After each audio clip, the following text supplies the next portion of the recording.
Welcome to Financer, your place for business, finance, and wealth creation knowledge. Today, we'll be revealing 15 things successful people do in their 20s. Point 1. Successful people understand the power of compound interest early on and leverage it to amplify their wealth. Albert Einstein once referred to compound interest as the eighth wonder of the world. So what does it mean? Simply put, it's earning interest on your interest. It's the snowball effect that can turn a small sum of money into a significant nest egg over time. If you're in your 20s, there's no better time to start compounding. And it's not only about money. Everything in life compounds. Going to the gyms, making money, reading books, everything compounds. Financiers, do you already know about the magic of compound interest? Drop a yes or no in the comment section below. Let's take reading books as an example. If you read just 10 pages of a book each day, it may not seem like much initially, but do the math. It adds up to 3,650 pages a year. That's roughly 12 books, considering the average length of a book to be about 300 pages. Now extend that over a decade, you're looking at 120 books. If each of these books introduced a new idea or concept to your life, think about how much more knowledge and well-rounded you would be after those 10 years. That's the beauty of compounding, financiers. Small, consistent efforts can lead to enormous outcomes over time. Secondly, they start building their personal brand early because it compounds as well. With the rise of social media, personal branding has become more crucial than ever. It's your unique selling proposition. It's what differentiates you from others. It seems like once you're a personal brand, you are able to sell everything. We all know McGregor for his quick jabs and knockout punches. But did you know he's also the founder of Proper No. 12 Irish Whiskey? In 2018, capitalizing on his fame and Irish heritage, McGregor launched his own line of whiskey. Or let's consider Joe Rogan. Rogan didn't just stick to his successful career in stand-up comedy. He cultivated a personal brand as a sharp, open-minded commentator on a range of topics. Today, his podcast, The Joe Rogan Experience, is one of the most popular in the world, and he signed a deal with Spotify reportedly worth more than $100 million. People tune in for the guests he hosts, sure, but they also tune in for Rogan himself. Point 3. Successful people in their 20s recognize they don't have all the answers. They seek advice and guidance from those who have what they want. Mentorship can save you years of trial and error. It can provide invaluable insights and potentially help you avoid costly mistakes. Finding a mentor who aligns with your career aspirations can be a game changer. Think about it. We're living in an era of information overload. There's no shortage of resources out there, but sifting through everything to find what's truly valuable, that's going to cost you years. That's where mentorship comes in. You're essentially learning from someone who already has walked the path you're embarking on. They've experienced the ups and downs and made mistakes and learned valuable lessons, all of which they can pass on to you.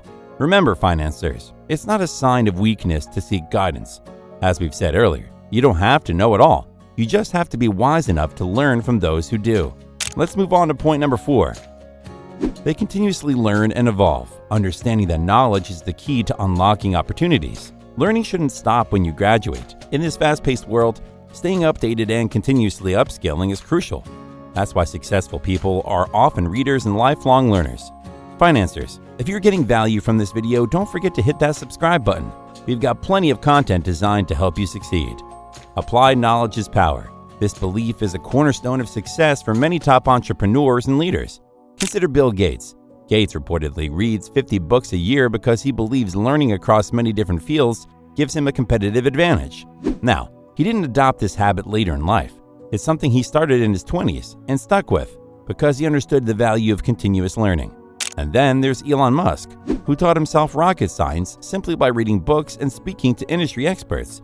He embodies the learner's mindset and shows us that it's not about formal education. It's about self-education and the thirst to know more, do more, and be more. The average person stops learning when formal education ends. The average person picks leisure over learning. That's not how successful people think. They're on a never-ending quest for knowledge, understanding that it's a powerful tool for creating the life they want. Here's a tip for you financiers. Adopt a growth mindset. Embrace the fact that you can always improve, always learn, and always evolve. Share this video with a friend who does not read a lot yet. Point 5. Physical and mental wellness are priorities, leading to better productivity and overall life satisfaction. Regular exercise, a balanced diet, good sleep, these are not just for physical health. but they are crucial for mental well-being and performance as well. Remember, your body is your most important asset. And I hear some of you are saying, but I'm too busy making money to worry about my health.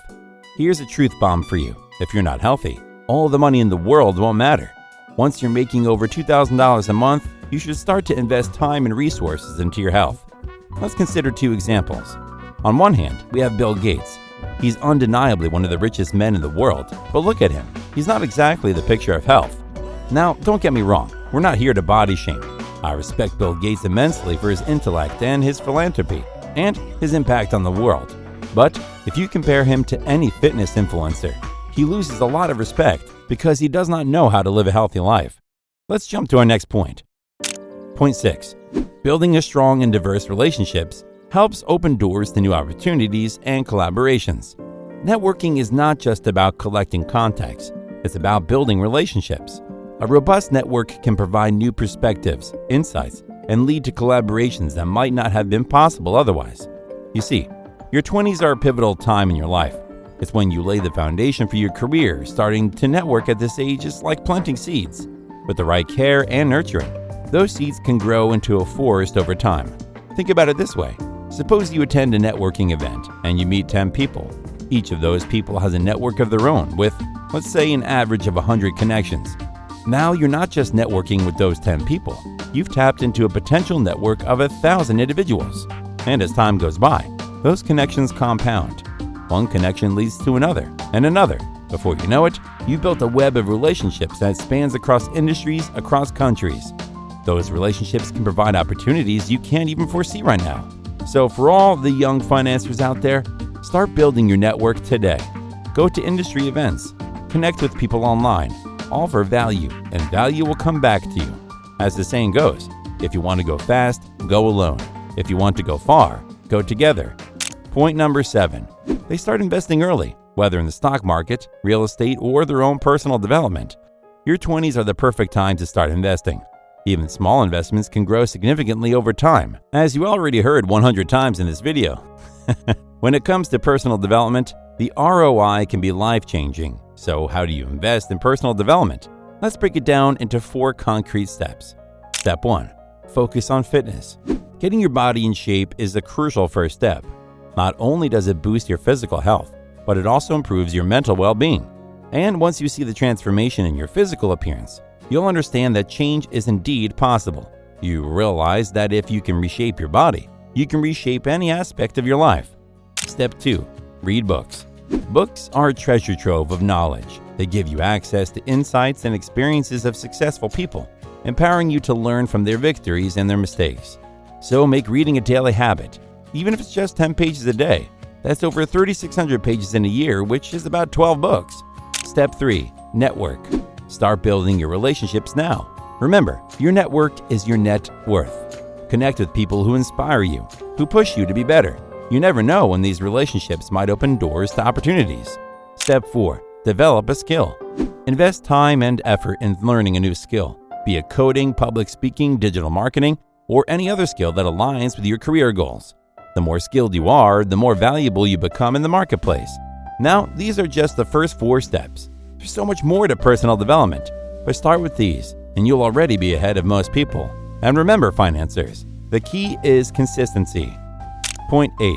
They are not afraid of failure, and instead, see it as an opportunity to learn and grow. Failure is a part of the journey to success. It's not something to be feared, but rather embraced. Now, we live in a society that often stigmatizes failure, but successful people view failure differently. They see it not as a dead end, but as a stepping stone on their journey to success. Why?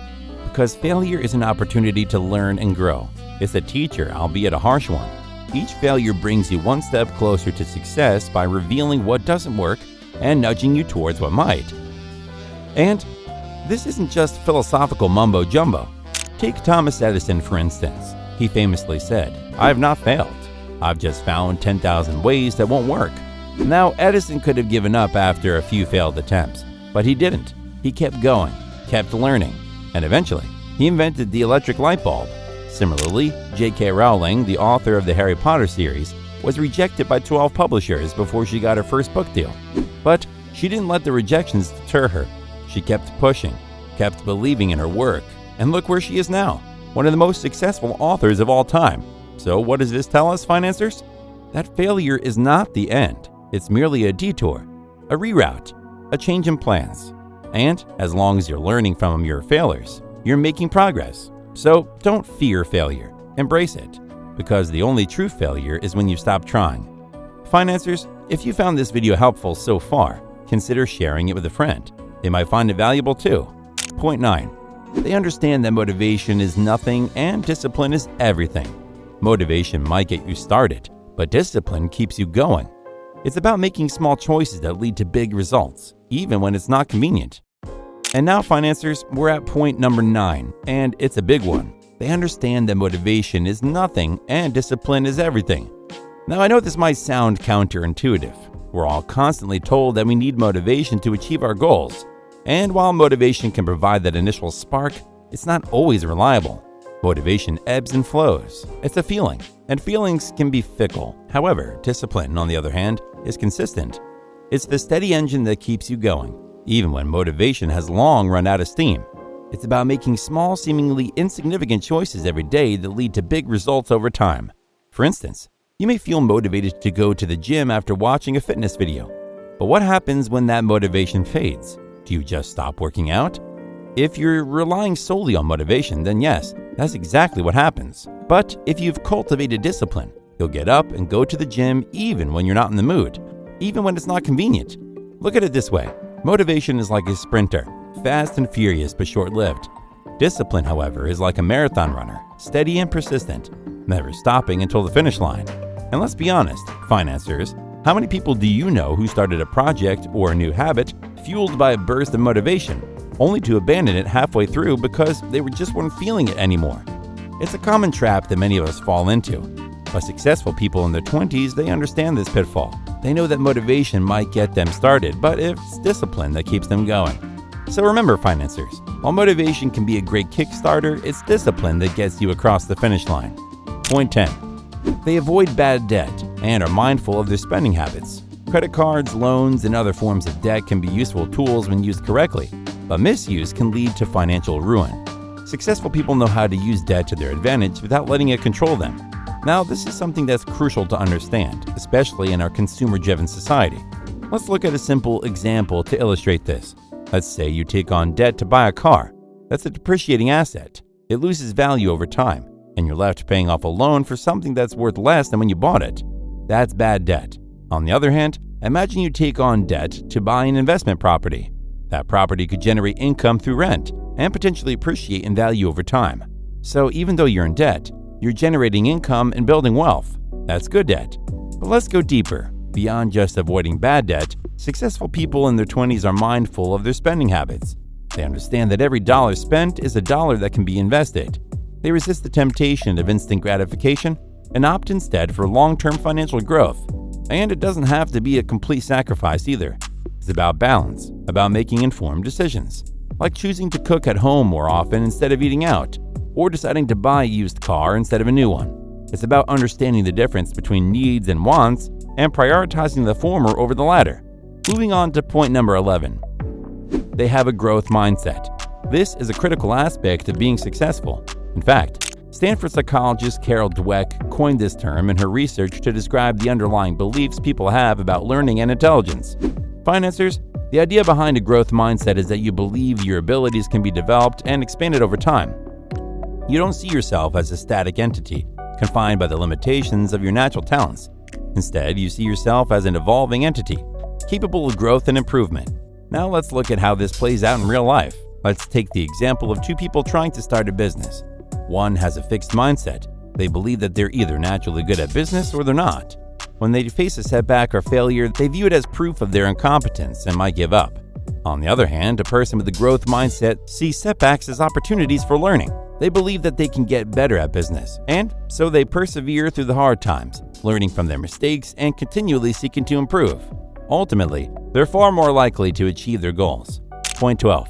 They understand there are no shortcuts to success and avoid falling into the trap of getting rich quick schemes.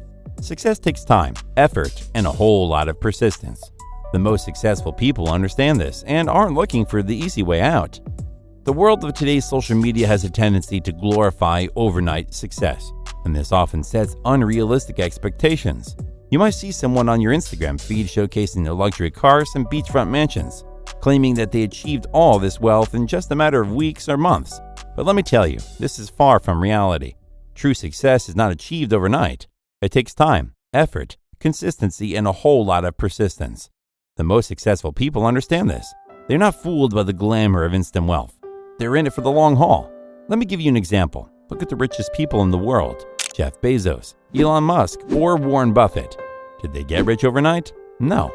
They invested years, even decades, into their businesses before seeing significant returns. Successful people, real financiers, have a long-term perspective. Point number 13. They understand the difference between value and cost and make decisions accordingly. It's easy to get caught up in the price tag of things, but successful people know that true value is much more important. Take a gym membership, for example. It could cost $50 a month, which might seem like a lot of money. But what is the value? It's not just access to workout equipment. It's an investment in your health, wellness, increased lifespan, and improved productivity. The cost is finite, but the value? It's potentially immeasurable. Or consider buying a high-quality product versus a cheap one. A high-quality product may cost more initially, but it could last longer and perform better, giving it a higher value over time. Even in the realm of education, there's a difference between cost and value. Getting a degree can be expensive, yes, but the value it brings in terms of knowledge, opportunities, and career growth is what makes it a worthwhile investment for many. So, financiers, the next time you're about to make a purchase or a big decision, ask yourself, are you looking at the cost or the value? A shift in perspective from cost to value can help you make smarter, more beneficial decisions in the long run.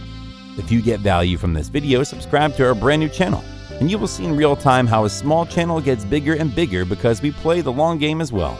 Now, on to our last point. Point 14. Successful people respect time and understand its worth, ensuring maximum productivity and efficiency. They know that time is the one resource they can't get back, so they make every second count. You see, the 20s is a time of life filled with potential energy and opportunities, but it's also a time that can slip by very quickly if you're not intentional with it. Athletes in their 20s understand that this is the prime time for them to build their careers. They invest their time in training, improving, and competing, knowing that every second counts. Perhaps you're a college athlete. Using your time wisely can mean the difference between graduating with an average degree or a top-tier one. It can be the difference between having a rich and diverse college experience versus a mediocre one. And there you have it, financiers, 14 things successful people do in their 20s. Remember, your 20s are a formative time. The habits and mindsets you develop now can set the course for the rest of your life. So make it count. And always remember, success is a journey, not a destination. If you enjoyed this video, please share the video with a friend and subscribe to Financer for more insightful content on business, finance, and wealth creation. Don't forget to hit that notification bell so you don't miss our future videos. Thanks for watching, Financers. Until next time, keep striving for success.